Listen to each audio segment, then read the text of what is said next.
महाराष्ट्राचे माजी मुख्यमंत्री माझे मित्र आदरणीय अशोक चव्हाणजी, महाराष्ट्र राज्याचे मंत्री आणि लातूरचे पालकमंत्री आदरणीय संजय बनसोडे,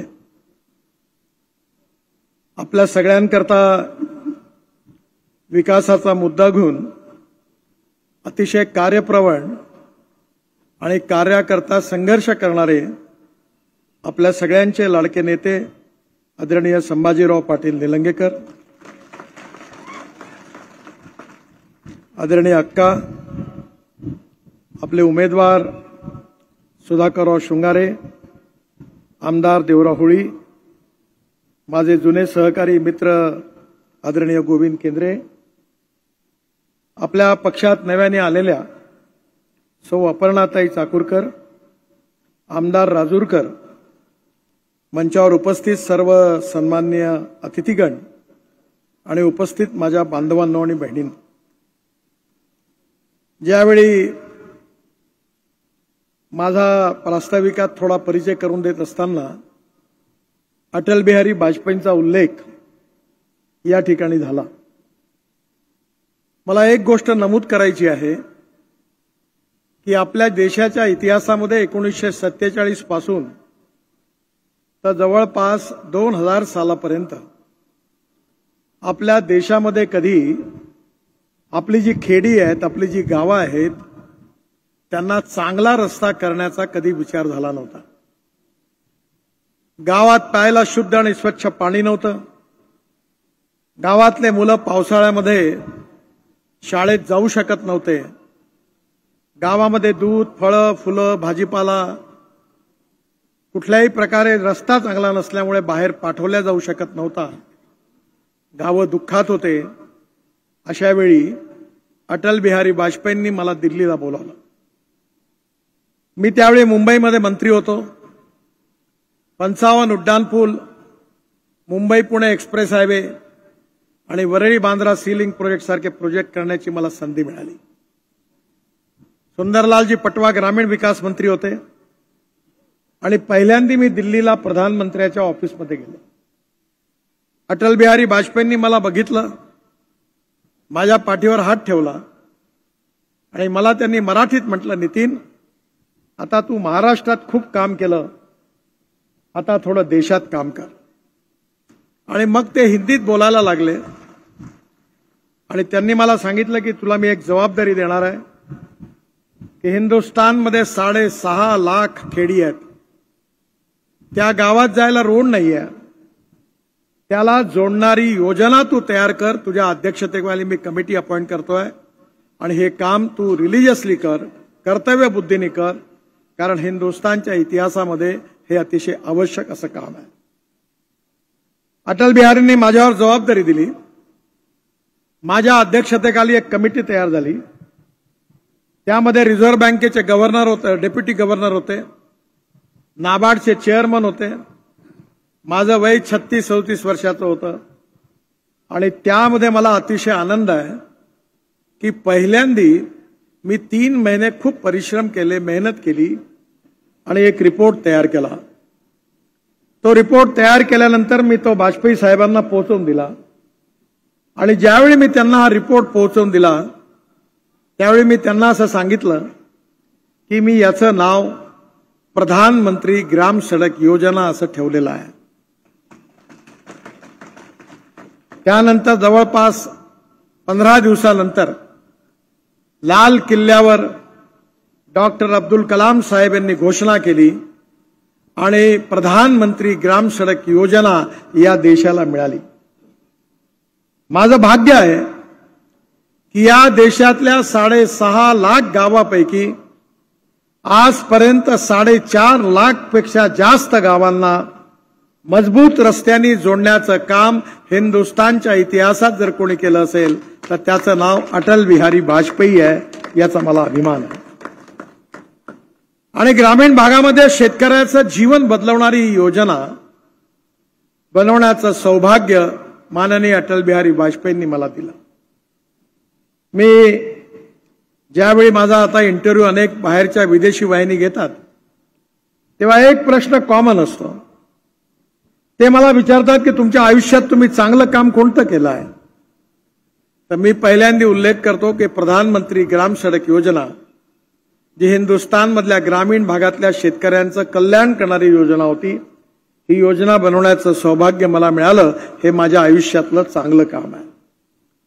दुसरं मी त्यांना सांगायचो की या देशामध्ये मी माझ्या लहानपणी ज्यावेळी रेल्वे स्टेशनवरून, माझ्या घरून रेल्वे स्टेशनवर आईबरोबर बहिणीबरोबर जायचो, तेव्हा सायकल रिक्षा होता. तुमच्याही गावात असेल त्या काळी. त्या रिक्षाला एक समोर पाटी होती, त्या पाटीवर मी बसायचो आणि आमच्या महाल भागातून जेव्हा थिएट पुतळ्यावर एक चढाव होता तो चढायचा, त्यावेळी तो रिक्षेवाला, त्याच्या अंगातून घाम निघायचा, बिचारा चढवू शकत नव्हता. मी पटकन रिक्षातून उडी मारायचो आणि तो मोठी मेहनत करत करत तो रिक्षा चढवायचा आणि मी स्टेशनवर यायचो. तेव्हापासून मला वाटायचं की किती मोठं शोषण आहे. 1.5 कोटी लोक ज्यांचं शोषण या देशात सुरू होतं. आणि बंगालमध्ये आणि झारखंडमध्ये तर अशी प्रथा होती की रिक्षा, सायकल रिक्षा नव्हता, तर माणूस जसा बैलावर जू घेतात तसं रिक्षाचं जू आपल्या खांद्यावर घ्यायचा, 2 माणसं बसायचे आणि त्याला खिचण्याचं काम करायचं. एवढं अमानवीय प्रथा होती. मी 2014 मध्ये मंत्री झालो. सेक्रेटरीना बोलावलं आणि मी त्यांना सांगितलं की प्रथा आपल्याला बंद करायची आहे. IIT वाल्यांना बोलावलं, मेकॅनिक्स ड्रिव्हन ई रिक्षा त्याला मान्यता दिली आणि मला अतिशय आनंद आहे.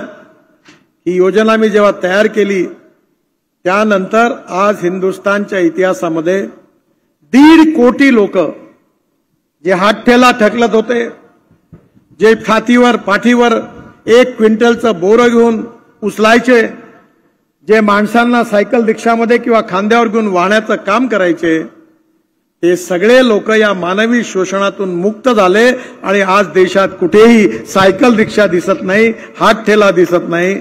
आज यात क्रांती झाली आणि या 1.5 कोटी लोकांपैकी 70% लोक हे मुस्लिम समाजातले आणि दलित समाजातले होते, जे आज सन्मानाने जगत आहे.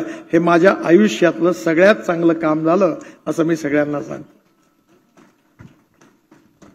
माझ्या बांधवांनो, बहिणींनो, 1947 साली आपल्याला स्वातंत्र्य मिळालं. मी कोणावर टीका नाही करत, पण आपली गरिबी, भूकमरी, बेरोजगारी जर बदलवायची असेल, गावं समृद्ध संपन्न करायची असेल आणि खऱ्या अर्थाने गावामध्ये शेतकऱ्याला, शेतमजुराला सन्मानाने जगावं असं वाटत असेल, तर भारत सरकारची आणि राज्य सरकारची धोरणं कशी निश्चित होतात याच्यावर ते अवलंबून आहे. मी आपल्याला एकच विनंती करतो की 47 साली अनेक रस्ते, अनेक मोठे मोठे उद्योग पंडित नेहरूजींनी त्या काळामध्ये मांडली, सुरू केली. त्यांच्यासमोर रशियाचं मॉडेल होतं आणि या सगळ्या याच्यामध्ये गावाकडे दुर्लक्ष झालं. महात्मा गांधी नेहमी म्हणायचे की भारत हा गावात राहतो, पण आपल्या सगळ्यांचं दुर्भाग्य आहे की गावात चांगली शाळा नव्हती. शाळा असेल तर बिल्डिंग नव्हती, बिल्डिंग होती तर शिक्षक नव्हते, बिल्डिंग आणि शिक्षक होते तर विद्यार्थी नव्हते, आणि तिन्ही होती तर शिक्षण. गावामध्ये जायला रस्ता नव्हता, गावामध्ये प्यायला शुद्ध आणि स्वच्छ पाणी नव्हतं, गावामधल्या शेतकऱ्याच्या मालाला किंमत नव्हती, शेतमालावर प्रक्रिया करणारे उद्योग नव्हते. आणि त्याचा परिणाम काय झाला? त्याचा परिणाम असा झाला की हळूहळू लोक गावं सोडायला लागली. दिल्ली, मुंबई, कलकत्ता, पुणे, हैदराबाद, बंगलोर या शहराची लोकसंख्या 30-40% वाढली. झोपडपट्ट्या तयार झाल्या. लातूर, उस्मानाबाद, बीड या गावातले गरीबातले मुलं नोकऱ्या करण्याकरता शहराकडे गेले, अशी परिस्थिती निर्माण झाली. महात्मा गांधी म्हणत होते की 90% जनता ही ग्रामीण भारतात, महाराष्ट्रात ग्रामीण भारतात राहते, जी खऱ्या अर्थाने शेती व्यवसायावर अवलंबून आहे. पण दुर्भाग्य असं होतं की ती मोठ्या मोठ्या शहरातल्या झोपडपट्टीत 30% जास्त लोक गेली, मायग्रेशन झालं. आणि म्हणून या सगळ्या धोरणामुळे आज गावाची स्थिती सुधारण्याचा प्रयत्न आम्ही करतोय, पण याला वेळ लागणार. तुम्ही आम्हाला का मत द्या हे मी तुम्हाला एवढा करता सांगतोय की आम्ही आमच्या या सरकारमध्ये मोदींच्या नेतृत्वाखाली हे ठरवलं आहे की गावं समृद्ध झाली पाहिजे, संपन्न झाली पाहिजे, तरुण मुलाच्या हाताला काम मिळालं पाहिजे, गावामध्ये शेतकऱ्याच्या मालाला चांगली किंमत मिळाली पाहिजे. पण हे जर करायचं असेल तर धोरण बदलवण्याची गरज आहे. शेतकरी संघटनेचे नेते शरद जोशी यांनी त्या काळामध्ये शेतकऱ्यांमध्ये जनजागृतीचं मोठं काम केलं. ते नेहमी सांगायचे की आपण आता ग्लोबल इकॉनॉमीमध्ये आहोत. सोयाबीनचा भाव ठरवणं भारताच्या हातामध्ये नाही आहे. सोयाबीनचा भाव ठरवणं अर्जेंटिनाच्या हातात आहे. मक्याचा भाव ठरवणं अमेरिकेच्या हातात आहे. आपल्या देशामध्ये आपण कितीही तेल तयार कधी शॉर्टेज आहे, पण तेलाचा भाव मलेशिया ठरवतो, साखरेचा भाव ब्राझील ठरवतो. आणि त्यामुळे येणाऱ्या काळामध्ये आपल्याला क्रॉप पॅटर्न बदलवला पाहिजे आणि शेतकऱ्याला एकरी उत्पादन वाढवलं पाहिजे आणि उत्पादन खर्च कमी केला पाहिजे. आणि हे करण्याकरता भारत सरकारमध्ये मोदीजींच्या नेतृत्वाखाली आम्ही अनेक निर्णय घेतले आहेत. तुम्हाला पहिली गोष्ट सांगतो की ग्रामीण भागामध्ये गाव, गरीब, मजदूर आणि शेतकऱ्याचं जीवन जल, जमीन, जंगल आणि जानवर या 4 विषयाशी संबंधित आहे. आणि म्हणून येणाऱ्या काळामध्ये याचा उपयोग करून शेतकऱ्यांची गरिबी कशी दूर करता येईल, यातला पहिला सगळ्यात महत्वाचा मुद्दा म्हणजे आज आपल्या देशामध्ये कॉर्न सरप्लस, आपल्या देशामध्ये गहू सरप्लस, तांदूळ सरप्लस, साखर यावर्षी ब्राझीलमध्ये कमी उत्पादन झालं, त्यामुळे ब्राझीलच्या उत्पादनावर आपले भाव ठरतात. साखरेलाही बरोबर उसाला भाव वाढतो, पण साखरेचा भाव वाढत नाही. आणि म्हणून येणाऱ्या काळामध्ये आमच्या सरकारमध्ये आम्ही निर्णय घेतला की या देशातला शेतकरी अन्नदाता आहे, चांगली गोष्ट आहे, पण शेतकरी अन्नदाताच्या बरोबर आता ऊर्जादाता झाला पाहिजे. केवळ ऊर्जादाता वीज तयार नाही केली पाहिजे शेतकऱ्यांनी. आज तुमच्या तालुक्याला जेवढी वीज लागते तेवढी वीज तर माझ्या साखर कारखान्यात मी तयार करतो. म्हणजे शेतकरी हा ऊर्जा तयार करू शकतो, शेतकरी हा इंधन तयार करू शकतो. आपल्या देशामध्ये 16 लाख कोटी रुपयाचं फॉसिल फ्युएल, पेट्रोल, डिझेल आपण इम्पोर्ट करतो. आम्ही ठरवलं हे आपण इम्पोर्ट करण्याच्या ऐवजी शेतकऱ्यांनी तयार केलं पाहिजे. आणि मला आनंद आहे की आज आपण बायोफ्युएल अँड अल्टरनेटिव्ह फ्युएलची पॉलिसी आणली.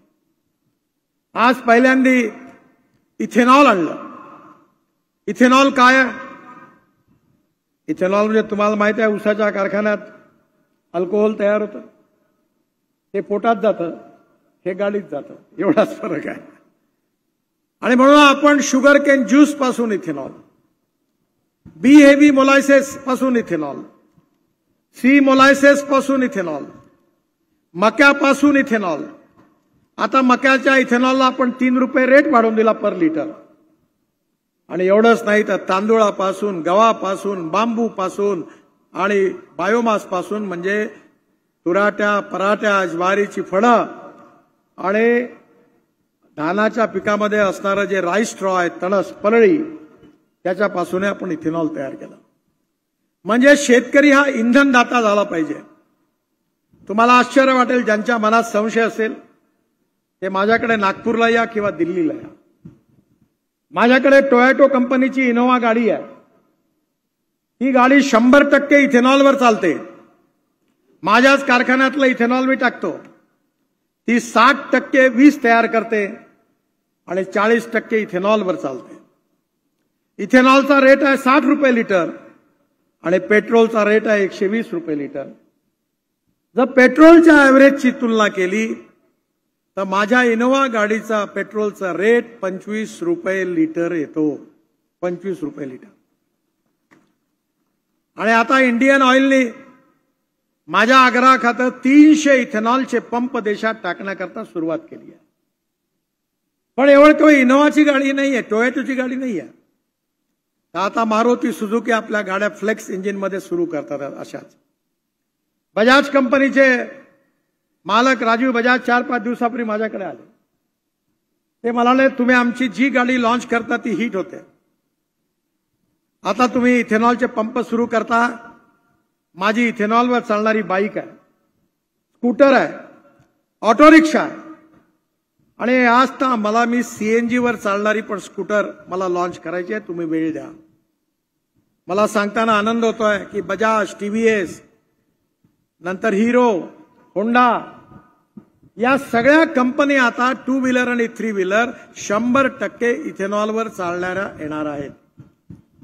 मी शेतकऱ्याच्या मुलांना आवाहन करीत की आता गावामध्ये मोटरसायकल आणि स्कूटर घ्यायची असेल तर त्या डीलरला म्हणा इथेनॉलवरची गाडी आण, ती आम्ही विकत घेऊ.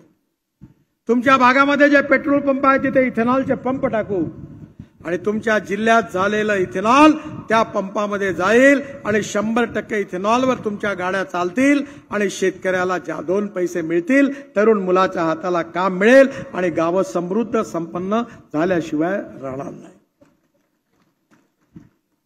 आणि एवढ्यावर थांबलो नाही आम्ही. शेतकरी केवळ इंधनदाता नाही, तर आता डांबर तयार केलं. पंजाब आणि हरियाणामध्ये मी इनिशिएटिव्ह घेतला. जे राईस स्ट्रॉ आहे, ज्याला आपण परळी म्हणतो, ती जी जाळायची त्याच्याऐवजी आता डांबर तयार झालं. पानिपतमध्ये इंडियन ऑइलनी एक प्लांट टाकलेला आहे. 1 lakh litre per day ethanol तणसापासून, राईस स्ट्रॉ पासून, परळीपासून, 150 टन बायोबिट्युमिन आणि 76,000 ton 76,000 ton bio aviation fuel. Sustainable aviation fuel म्हणजे हवाई इंधन. तुम्हाला आश्चर्य वाटेल, 2 वर्षापूर्वी मी आग्रह करून आपल्या 26 जानेवारीच्या कार्यक्रमातले फायटर जेट आणि हेलिकॉप्टर 100% इथेनॉलवर, बायो एव्हिएशन फ्युएलवर चालवले. स्पाइस जेटचं विमान डेहराडूनवरून दिल्लीला 100% बायो एव्हिएशन फ्युएल शेतकऱ्यांनी तयार केलेलं त्याच्यावर आणलं. एअर एशियाचं विमान आपण 100% हवाई इंधन बायो एव्हिएशन फ्युएलवर आणलं. आता ते यशस्वी झालं आणि डॉव्हर्सच्या इकॉनॉमिक फोरममध्ये आता चर्चा झाली की पेट्रोलियम इंधन जे आहे, हवाई इंधन, त्याच्यामध्ये 5% बायो एव्हिएशन फ्युएल ऍड केलं पाहिजे. आणि आपण इथेनॉल पासून आता हे बायो एव्हिएशन फ्युएल तयार करण्याचं काम सुरू केलं. केवळ एवढंच नाही, ही प्लास्टिकची बॉटल आहे, माझ्याकडे आहे प्लास्टिक, मी ब्राझीलवरून आणलं इथे. आता इथेनॉल पासून बायो प्लास्टिक तयार व्हायला लागलं आणि हे इथेनॉलचं बायो प्लास्टिकची बॉटल जर तुम्ही फेकली पाणी पिल्यानंतर मातीवर, तर 3 दिवसात त्याची माती होऊन जाते. ते बायोडिग्रेडेबल आहे. म्हणजे शेतकरी काय तयार करणार?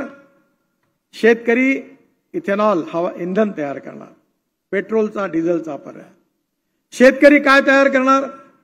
शेतकरी डांबर तयार करणार.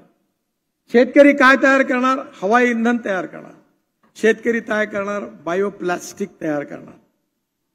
तुम्हाला ऐकायला माझ्यावर विश्वास बसवायला थोडा वेळ लागेल, पण तुम्हाला माहिती आहे की मी फोकराड मारणारा लीडर नाही आहे. मी नेहमी सांगतो, मैं जो बोलूंगा वही करूंगा, जो करूंगा वही बोलूंगा, और जो बोलूंगा वो टंके की चोट पर करके दिखाऊंगा. मी तुम्हाला करून दाखवेन. हे झालं आहे सिद्ध. आणि हे जर झालं तर शेतकऱ्या संपन्न होतील. स्मार्ट विलेज नाही, स्मार्ट शहर नाही, स्मार्ट विलेज झाले पाहिजे. मी पहिल्या स्मार्ट विलेजच्या कामाला सुरुवात केली आहे. 5 लाख रुपयामध्ये घर, आयुष्यभर वीज फुकट, 24 तास पाणी, सिमेंट कॉन्क्रीटचे रोड आणि 500 स्क्वेअर फूटचं घर केवळ 5 लाखामध्ये असं नवीन स्मार्ट खेडं तयार करायला घेतलं.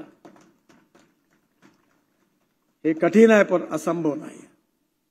आणि माझा विश्वास आहे की जर शेतकरी हा इंधनदाता झाला शेतकऱ्यांमध्ये दोन गोष्टी लक्षात ठेवा.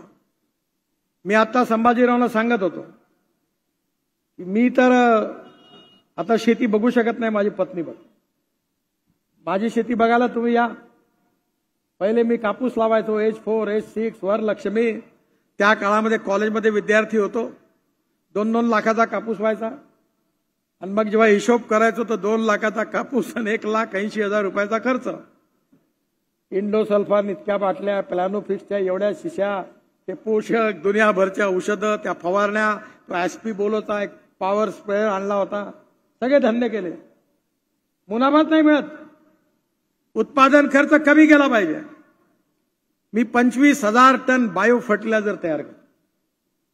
आणि आता इंडियन ऑइलच्या फरीदाबादच्या लॅबोरेटरीने एक सिद्ध केलं आहे की त्याच्यामध्ये असं कल्चर ऍड केलं की त्याची व्हॅल्यू 3 पटीने वाढली. आणि माझ्याकडे एकरी 11 क्विंटल सोयाबीन झाला आणि एकरी 85 टन ऊस झाला. 10 एकरात ऊस होता. आमचा विदर्भ म्हणजे तुमच्यासारखा नाही आहे. पश्चिम महाराष्ट्र म्हणजे ऊसाच्या बाबतीत मेरिटमध्ये पास झालेल्या विद्यार्थ्यांची शाळा. मराठवाडा म्हणजे फर्स्ट क्लासमध्ये पास झालेल्या विद्यार्थ्यांची शाळा. अशोकराव सुखी आहे. आणि विदर्भ म्हणजे 100% 100 पैकी 20 पेक्षा कमी मार्क मिळालेल्या नापास विद्यार्थ्यांची शाळा. विदर्भात साखर कारखाना चालवणं म्हणजे दगडावर डोकं आपटणं आहे. मी 10 वर्षापासून 30 कोटी रुपये दर वर्षाचे कमावतो. इथेनॉल पॉवरमध्ये पैसे कमवतो आणि बँकेचं कर्ज फेडतो. या विदर्भामध्ये 110 क्विंटल एकरी ऊस झाला. 9 शेतकऱ्यांना 5 ते 110 क्विंटल टन झाला. आज विदर्भातला शेतकरी भंडारा गोंदिया जिल्ह्यात, वर्धा जिल्ह्यात, नागपूर जिल्ह्यात ऊसाचं उत्पादन करायला लागला. मी 5.5-6 लाखाचं कृषिंग केलं. आणि आता त्याला गोडी लागली आहे. विदर्भात 22 कारखाने होते, पण आम्ही समाजवादी आहोत. 22च्या 22 दिवाळं पिटलं, एकही नाही टिकला. आणि मला दुर्बुद्धी झाली. भावना आणि व्यवहाराची सांगण न घालता आणि माझ्या गळ्यात लटकवलं. ह्या नाना पटोलेने एक कारखाना लटकवला. हे भाजपमध्ये होते. भंडारा गोंदिया जिल्ह्यात सगळे आमदार, बोपचे साहेब तेही गेले पार्टी सोडून. सगळे माझ्या घरी आले. मला म्हणाले काही नाही, हे कराच लागते. पण म्हटलं का? तुझे कारखाना घ्यावा लागते तुम्हाला.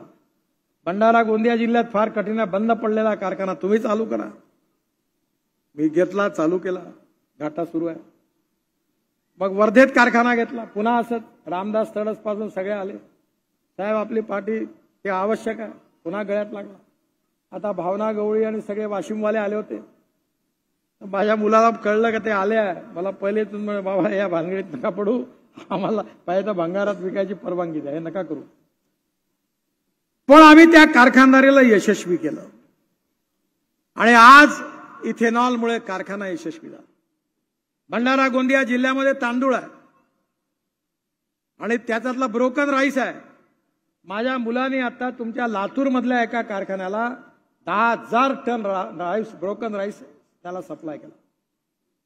म्हणजे शेतकऱ्याचा ज्यावेळी तांदूळाचा उपयोग, मक्याचा उपयोग ऊसाचा इंधनाकरता होईल तर यांचे भाव वाढतील, पैसे 24 तासात मिळतील आणि शेतकरी समृद्ध संपन्न झाल्याशिवाय राहणार नाही.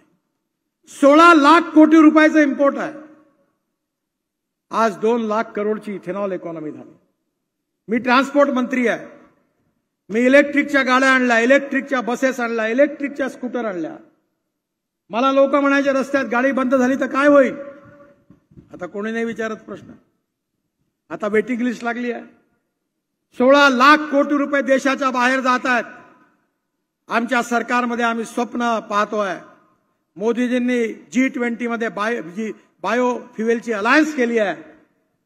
आमचा प्रयत्न आहे की या देशामध्ये 16 लाख कोटी रुपये वाचवून त्यातले 8 ते 10 लाख कोटी रुपये गरीब शेतकऱ्याच्या घरात गेले पाहिजे आणि गावं समृद्ध संपन्न झालं पाहिजे. हे धोरण आम्ही आणलं. आज आमचा शेतकरी, मी आधीपासून प्रयत्न सुरू केले आहे. संभाजीरावांना माझी विनंती आहे की 2 गोष्टी करा. 2 सांगणार आहे त्यांना की हायड्रोजन हे भविष्यातलं फ्युएल आहे. आम्ही हायड्रोजन आणलं, पाण्यातून हायड्रोजन काढून माझ्याकडे दिल्लीला या.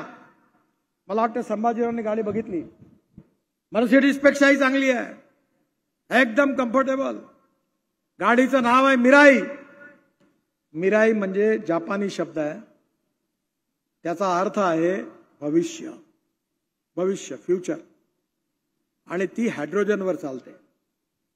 हायड्रोजन 3 प्रकारचा आहे. जो पेट्रोलियम पासून तयार होतो तो ब्राऊन हायड्रोजन, जो कोळशापासून तयार होतो तो ब्लॅक हायड्रोजन, आणि जो बायोमास पासून तुराट्या, पराठ्या, ज्वारीची फणं, rice straw, wheat straw, cotton straw आणि त्याचबरोबर कचरा. मी 2 कोटी लाख टन कचरा रोडमध्ये टाकला. दिल्लीमध्ये हायवे बांधले आणि त्या कचऱ्याला सॅग्रिगेट करून त्यातून ग्लास, मेटल, प्लास्टिक काढून रिसायकलिंग करायचं आणि ऑर्गॅनिक वेस्ट बायोडायजेस्टरमध्ये टाकून हायड्रोजन, मिथेन तयार करायचा आणि मिथेन पासून हायड्रोजन तयार करायचं. मी ट्रान्सपोर्ट मंत्री आहे, माझ्यावर विश्वास ठेवा. हे ट्रॅक्टर कंपनीवाले माझ्याकडे आले होते. मी सांगितलं की युरो 6चे नॉर्म्स मी लावणार आहे. ते म्हणाले साहेब लावू नका, ट्रॅक्टरची किंमत 1 लाख रुपयांनी वाढेल. म्हणलं मान्य आहे, नाही लावत, पण माझी कंडिशन आहे. म्हणजे काय कंडिशन आहे? मी म्हणलं इलेक्ट्रिकवर चालणारा ट्रॅक्टर तयार करा. 100% शेतकऱ्यांनी तयार केलेल्या इथेनॉलवर चालणारा ट्रॅक्टर तयार करा. बायोमास पासून बायो सीएनजी त्याच्यावर चालणारा ट्रॅक्टर तयार करा. हायड्रोजनवर चालणारा ट्रॅक्टर तयार करा. मी नाही आणत आहे. आणि त्यांनी मला असा विश्वास दिला की 1 वर्षाच्या आत आम्ही मार्केटमध्ये आणू. मी माझ्याकडे सीएनजीवर चालणारा ट्रॅक्टर, मी 1 लाख रुपये डिझेलवर खर्च करायचो, आता फक्त 50,000 रुपये खर्च येतो. 50,000 रुपये वाचले. आणि म्हणून माझी आपल्या सगळ्यांना विनंती आहे, आम्ही ड्रोन आणला. 15,000 महिला बचत गटांना ड्रोन दिले, ड्रोन दिदी. आणि आता आम्ही शेतकऱ्यांकरता प्रत्येक गावात जसे मळणी यंत्र आहेत तसे ड्रोन येणार आहेत. आणि मी प्रयत्न करतोय की पेट्रोलच्या ऐवजी 100% इथेनॉलवर चालणारा ड्रोन येईल. आणि माझ्याकडे तुम्हाला माहिती आहे, आपण सुफला युरिया मिश्र खत आणि युरिया वापरतो. आपण फेकतो, 75% वाया जातं, वेस्ट होतं, 25% फक्त पिकाला जातं. पण नॅनो युरिया आम्ही काढला. अमेरिकेमधला भारतीय तरुण वैज्ञानिक होता, मला भेटला, मोदींना भेटला. आम्ही त्याला हिंमत दिली, मी त्याच्या मागे लागलो. आणि आज RCF या ठिकाणी आता बायो फर्टिलायझर, नॅनो फर्टिलायझर तयार होतं. युरिया सुफला 200 ml ची बॉटल, 250 ml ची बॉटल आहे एका पोत्याच्या बरोबर. आणि जेव्हा तुम्ही ड्रोन मधून युरिया सुफला मिश्र खत, ड्रोन मधून जर नॅनो युरिया फवारा केला तर 75% प्लांटला जातो आणि 25% फक्त वेस्ट होतो. जिथे तुम्ही एकरी 4 बॅग वापरायचे तिथे 2 बॉटलमध्ये काम होतं. ही टेक्नॉलॉजी सरकारने आणली. येणाऱ्या काळामध्ये अशा 100 टेक्नॉलॉजी आहेत त्या मी तुम्हाला सांगू शकतो. या देशातला शेतकरी समृद्ध संपन्न झाला पाहिजे. सीड बीजामध्ये क्रांती झाली पाहिजे. आंतरराष्ट्रीय दर्जाच्या नर्सऱ्या तयार झाल्या पाहिजे. नाशिकच्या सह्याद्री फार्मने स्पेन मधून द्राक्षाची जात आणली आणि चांगल्या कलमा तयार केल्या. त्यांच्याकडे 1500 कोटी रुपयाचे द्राक्ष निर्यात झाले. आम्ही नागपूरमध्ये आता संत्र्याच्या कलमा नवीन आधुनिक तयार करतो. आज सकाळी येताना मी त्या संत्रा माझ्या मित्राला खाऊ घातला. थोडा हा वेगळाच आहे, गोड आहे. मी म्हटलं बाहेरची कलम आहे, त्यात बांधून आज संत्रा तयार झालेला आहे. चांगल्या नर्सरी तयार झाल्या पाहिजे, चांगलं बीज मिळालं पाहिजे, उत्पादन खर्च कमी झाला पाहिजे आणि शेतमालावर प्रक्रिया करणारे उद्योग स्थापन झाले पाहिजे. याला प्राधान्य दिलेलं आहे. आणि सगळ्यात कळीचा मुद्दा कोणता असेल तर पाणी आहे. माझी आपल्या सगळ्यांना विनंती आहे आणि विशेषतः बनसोडे साहेबांना आणि निलंगेकरजींना माझी विनंती आहे, संभाजीरावांना, की मला 9 डॉक्टरेट मिळाल्या, 9 डिलेट्स मिळाल्या. मी एवढा विद्वान नाही आहे. त्यातल्या 4 डॉक्टरेट कृषी विद्यापीठाच्या, पंजाबराव कृषी विद्यापीठ अकोला, महात्मा ज्योतिबा कृषी विद्यापीठ राहुरी, नंतर आता परभणीची मिळाली आहे, जायचा घ्यायला मला. नांदेड रामानंद तीर्थची मिळाली, देशातल्या मिळाल्या. बुलढाणा जिल्ह्यामध्ये त्या पाटील साहेबांना मी पाठवलं तुमच्याकडे, त्यांनी प्रोजेक्ट रिपोर्ट तयार केला आहे. सोपी आहे. धावणाऱ्या पाण्याला चालायला लावा, चालणाऱ्या पाण्याला थांबायला लावा आणि थांबलेल्या पाण्याला जमिनीला प्यायला लावा. गावातलं पाणी गावात, घरातलं पाणी घरात, शेतातलं पाणी शेतात. मी लोकांचा अनुभव तर नंतर सांगेन, माझा सांगतो. माझ्याकडे 3 विहिरी होत्या. मार्च एप्रिल मे मध्ये 1 तास पंप चालवायचा, 5-5 हॉर्स पॉवरचे पंप होते. मी माझ्या शेताच्या बाजूची नदी खोलीकरण केलं, नाला खोलीकरण केलं. आता माझ्याकडे 7.5 हॉर्स पॉवरचे 3 पंप आहे. मोदीजींनी वेगळी योजना तयार केली, सगळ्यांकरता सोलर पंप आहे. आता माफी मागतो बनसोडे साहेबाची, सगळं ठीक आहे पण तुमच्या विजेचा काही भरोसा नाही. आम्ही सोलर पंप लावला. आता 8 ते 10 तास वीज आहे. 60 एकराचं इरिगेशन आहे, ड्रीप आहे. आणि माझ्या घरचं उत्पादन वाढलं, 2.5 पटीने उत्पादन वाढलं आणि शेतकऱ्याच्या जीवनात क्रांती झाली. बुलढाणा जिल्ह्यामध्ये बुलढाणा ते अजिंठा धनगर समाजाचे 15,000 लोक मायग्रेट करायचे. त्यांचं मायग्रेशन बंद झालं.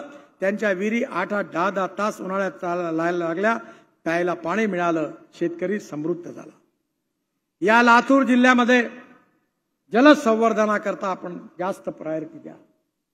हे प्रकल्प घ्या, सरकारच्या योजनांमध्ये त्याचा फायदा घ्या. मी वॉटर रिसोर्सेस मंत्री होतो तेव्हा विदर्भाकरता 20,000 कोटी रुपये दिले, महाराष्ट्राकरता दिले. 50% जे प्रोजेक्ट अर्धवट पडले ती पूर्ण केली. आणि म्हणून आमच्या सरकारने जलसंवर्धन आणि सिंचनाला सगळ्यात जास्त प्राथमिकता दिलेली आहे. प्रत्येक जिल्ह्यामध्ये सिंचनाचं प्रमाण हे 60% जास्त झालं पाहिजे. आणि हे जर झालं तर एकही शेतकरी आत्महत्या करणार नाही असा माझा विश्वास आहे. आणि म्हणून गाव, गरीब, मजदूर, शेतकऱ्याचं कल्याण झालं पाहिजे. गावं समृद्ध संपन्न झाली पाहिजे. तरुण मुलाच्या हाताला काम मिळालं पाहिजे. या नीतीने आम्ही सरकार चालवतो आहे. वेळ कमी आहे, 10 वर्षामध्ये बऱ्याच गोष्टी झाल्या, अजून बऱ्याच करायच्या आहेत. आणि ज्यामुळे आपल्या कामामुळे मतं मागता येत नाही तेव्हा विरोधक खोटा प्रचार करतात.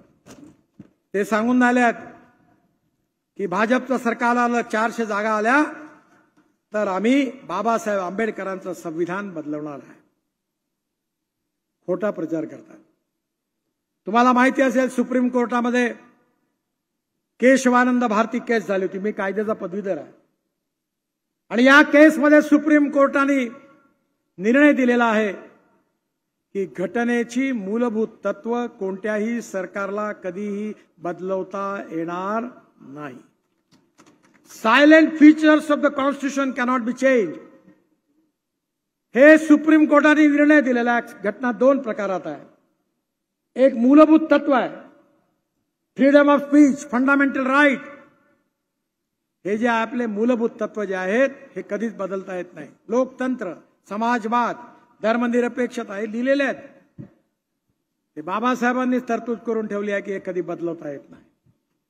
पण संविधानामध्ये जे दुसरा पार्ट आहे ज्यात वेगवेगळे कलम आहेत त्याच्यात दुरुस्त्या करता येतात. जर संविधानाला 80 वेळा तोडायचं पाप कोणी केलं असेल आणि इमर्जन्सीच्या काळात तर बाबासाहेबांच्या संविधानाची 80-83 कोणी केली असेल तर ती काँग्रेस पार्टीने केलेली आहे. 80 वेळा संविधान तोडलेलं आहे. आणि आमच्या विरुद्ध अपप्रचार करतात. आणि म्हणून या अपप्रचारावर विश्वास ठेवू नका. संविधान बदलवण्याचा प्रश्नच उद्भवत नाही. जातीपातीच्या राजकारणाने कधी कोणाचं कल्याण नाही झालं. मी तर सरळ सांगतो, मी पण लोकसभेला बोलतो. माझ्याकडे लोक यायचे, मी म्हणायचो जो करेगी जात की बात उसको कसके पडेगी लात. मला सगळ्या जातींनी मतं दिली. सर्व हिंदू धर्म मुसलमानांनी मतं दिली. हजारो मुसलमान माझ्या स्वागताला पदयात्रेत होती. कारण गरीब हा गरीब असतो. गरीबाला जात, पंथ, धर्म आणि भाषा नसते. मूलभूत मुद्दे आहे गरिबी, भूकमरी आणि बेरोजगारी. ज्या भावामध्ये हिंदूला पेट्रोल मिळतं त्याच भावामध्ये मुसलमानाला मिळतं. ज्या भावामध्ये गॅस सिलेंडर हिंदूला मिळतं त्याच भावात मुसलमानाला मिळतं. या देशातली महागाई, गरिबी आणि बेरोजगारी दूर करायची असेल तर रोजगार निर्माण करणारा आर्थिक नीती आणावी लागेल. उद्योग आणले पाहिजे, इन्व्हेस्टमेंट आणली पाहिजे. जर इंडस्ट्री आणि इन्व्हेस्टमेंट आणायची असेल तर 4 गोष्टी महत्वाच्या आहेत: water, power, transport and communication. आणि मला विश्वास आहे की रस्त्याची कामं कशी झाली. आज इथून सगळ्या ठिकाणून 3 तासात हैदराबाद, 2.5 तासात म्हणाले मला संभाजीराव.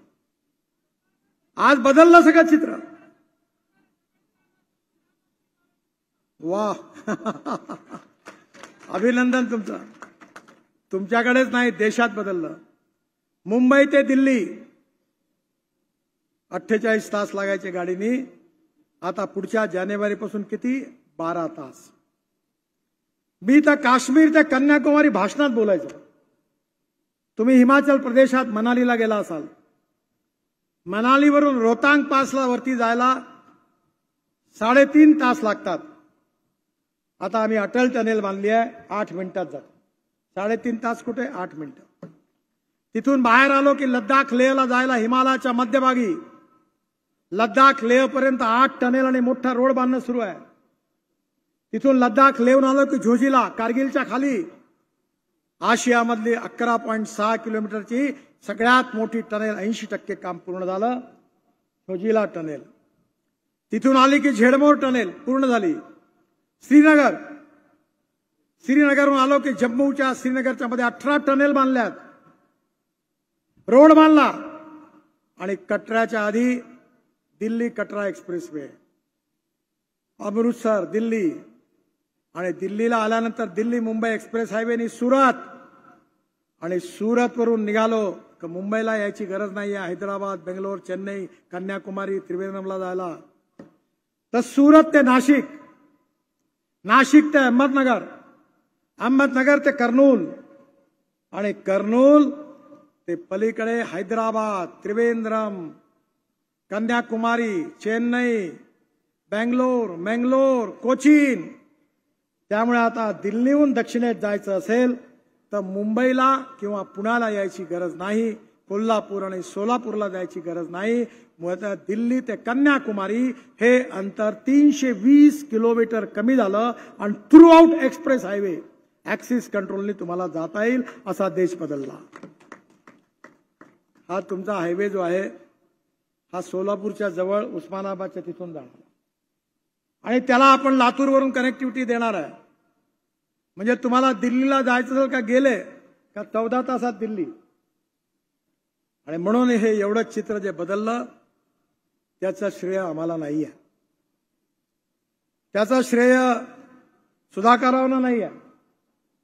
त्याचं श्रेय खऱ्या अर्थाने असेल तर माझ्यासमोर बसलेल्या जनतेला आहे. कारण तुम्ही शृंगारेंना निवडून दिलं नसतं, मला निवडून दिलं नसतं, मोदींना निवडून दिलं नसतं, आणि आमचं सरकारच आणलं नसतं, ही कामं झाली असती का? तुम्ही चांगलं सरकार आणलं म्हणून कामं झाली, नाही तर होतच. ना जात पर ना बात पर, इंदिरा जी की बात पर मोहर लगेगी हाथ पर. गरीबी हटाओ, नेहरू जी म्हणे गरीबी हटाओ, इंदिरा जी म्हणे गरीबी हटाओ, मग सोनिया गांधी, राजीव गांधी आले म्हणे गरीबी हटाओ, मग सोनिया गांधी आल्या गरीबी हटाओ, मग राहुल गांधी आले गरीबी हटाओ. कोणाची गरीबी हटली? म्हणून मी एकच गोष्ट सांगतो, गरिबी नाही हटली. खास लोकांना इंजिनिअरिंग कॉलेज, बाकीच्यांना मेडिकल कॉलेज, काही लोकांना बीएड डीएड कॉलेज, त्यांची गरिबी हटली. आणि काही लोकांना प्राथमिक शाळा, शिक्षकाचा अर्धा पगार तुम्ही, अर्धा पगार आम्ही. आणि तुमच्याकडे आले निलंग्यात की बाबासाहेब आंबेडकर, महात्मा फुले, शाहू महाराजांच्या महाराष्ट्रामध्ये हेच तुम्ही अनुभवलं. ही निवडणूक मोदी साहेबांचं, सुधाकररावचं, माझं भविष्य ठरवणारी निवडणूक नाही आहे. ही निवडणूक माझ्या समोर बसलेल्या जनतेच्या भविष्याचा फैसला करणारी निवडणूक आहे. आणि म्हणून तुम्हाला मी विनंती करण्याकरता आलो आहे की या ठिकाणी सुधाकरराव शृंगारे आमचे उमेदवार आहेत. या लातूर जिल्ह्यामध्ये अनेक कामं झाली. अनेक वेळा संभाजीराव माझ्या मागे लागले, अनेक वेळा बनसोडे साहेब दिल्लीला आले, सुधाकरराव तर नियमित आले. आणि कधी कधी तर आमदार खासदार नसलेले आमचे वामनराव पण आले. अनेक लोक आली, गोविंदराव तेही पण आले. पण या सगळ्यांची मी नेहमी आलो की प्रत्येकाचं काम करण्याचा प्रयत्न केला. 100% कामं केली. तुम्ही काळजी करू नका. मी पूर्ण लातूर जिल्ह्यामध्ये बनसोडे साहेबांच्या, संभाजीरावच्या मागे आहे. मी संभाजीरावांची गॅरंटी देतो की तुमची रेल्वे लाईन बदल करण्याकरता मी स्वतः लक्ष घालून त्यातून मार्ग काढेन. जेवढे जेवढे कामं संभाजीराव आणतील दिल्लीत ते सगळे करून देईन. आणि सुधाकरराव निवडून आल्यानंतर जे कामं आणतील ती सगळे करून देईल याची गॅरंटी देण्याकरता तुमच्याकडे आलो आहे. तुम्ही यावेळी जाती पातीचा विचार न करता आपल्या भविष्याचा विचार करून कमळाची बटन दाबून आदरणीय सुधाकरराव शृंगारे यांना प्रचंड मताने विजयी करा आणि पुन्हा एकदा मोदीजींच्या नेतृत्वाखाली एक राहा. टेंभुर्णीचा रस्ता बडा महत्वाचा आहे. मला माहिती होतं तुम्ही मला हा प्रश्न विचाराल. फार उशीर झाला, तुम्हाला खूप त्रास झाला. पण मी टेंभुर्णीचा 4 लेन रस्ता मंजूर केलेला आहे. डीपीआर पूर्ण झालेला आहे. लँड ॲक्विजिशन करता 460 कोटी रुपये मंजूर केलेले आहे. आणि सगळ्या ठिकाणी लँड आपण या रस्त्यामध्ये एकूण 83 किलोमीटर लांबी आहे. टेंभुर्णी, बार्शी, कुसुळुंब, एडशी, मुरुड, लातूर आणि यामध्ये पूर्ण 4 लेनचा आहे. 45 मीटरचं भूसंपादन आहे. या सगळ्यामध्ये 436 कोटी रुपये सँक्शन केलेले आहे. आणि पुढच्या 3-4 महिन्यात या रस्त्याचं 4 लेनचं काम सुरू होईल आणि शक्यतोवर तो सिमेंट कॉन्क्रीटचा करण्याचा मी प्रयत्न करीन असा विश्वास तुम्हाला देतो. बाकी जेवढे कामं संभाजीराव सांगतील, बनसोडे साहेब सांगतील, सुधाकरराव सांगतील, तेवढे सगळी कामं करून देईल. तुम्ही काळजी करू नका. माझ्याकडे द्रौपदीची थाळी आहे. अरे खाने वाले थक जाएंगे पर खिलाने वाले नहीं थकेंगे. मी एक मंत्री आहे जो म्हणतो माझ्याजवळ पैशाची कमी नाही आहे. मी लाखो करोडो रुपयात बोलतो. एक मायचा लाल नाही आहे पत्रकार की मी बोललो ते काम नाही झालं त्यांनी हुडकून काढा आणि माझी ब्रेकिंग न्यूज लावाय. हिंदुस्थानमध्ये पैशाची कमी नाही आहे, काम करणाऱ्याची कमी आहे. मी सुधाकररावबद्दल एक गोष्ट नक्की सांगतो, एक टक्केवारी घेणारे नाही आहे. तर आजकाल फार बिमारी आहे. मी एवढे मोठे कामं आणतो तरी तिथले आमदार खासदार म्हणतात पहिले इकडे या, माझं काय ते पहिले बोला. मी 50 लाख कोटी रुपयाची कामं केली पण एकही ठेकेदाराला आपलं काम मंजूर करण्याकरता माझ्याकडे येण्याची गरज पडली नाही. मी सुधाकरांना पहिल्यांदा सांगितलं पैसा कमवा. ते कमवतात, फार चांगले कॉन्ट्रॅक्टर आहे, दिल्लीतही कामं करतात. आता असं म्हटल्यामुळे त्यांना जास्त खर्चात नका टाकू. नाही तर गडकरी साहेबांनी सांगितलं का मालदार उमेदवार साहेब. मी त्यांना पैसा कमवणं गुन्हा नाही आहे, पण राजकारण हे पैसा कमवण्याचा धंदा नाही आहे. Politics is the instrument of socio economic reform. सेवा कारण, राष्ट्रकारण, समाजकारण, विकास कारण हे आमचं तत्व आहे. हम 2-4 रहे न रहे, तेरा वैभव अमर रहे माहे म्हणणारे आम्ही आहोत. हा देश सुखी, समृद्ध, संपन्न, शक्तिशाली झाला पाहिजे. हा देश जगात विश्वगुरु झाला पाहिजे. हा देश गरिबी, भूकमरी, बेरोजगारीपासून मुक्त झाला पाहिजे. हा देश जगातली 3री आर्थिक व्यवस्था झाला पाहिजे. हा देश सामाजिक, आर्थिक, शैक्षणिक दृष्टीने प्रगती आणि विकासावर एक्सप्रेस हायवेच्या स्पीडने दौडला पाहिजे. हिंदू असो, मुसलमान असो, कोणती जात पात, पंथ, धर्म, भाषा न बघता सबका साथ, सबका विकास, सबका प्रयास या आधारावर हा देश मोठा करायचा आहे आणि ते करण्याचं धोरण आमचं आहे. म्हणून पुन्हा एकदा कमळाच्या फुलाची बटन दाबून शृंगारे साहेबांना रेकॉर्ड ब्रेक मार्जिनने प्रचंड मताने विजयी करा अशी विनंती करतो आणि माझं भाषण संपवतो. धन्यवाद. नमस्कार.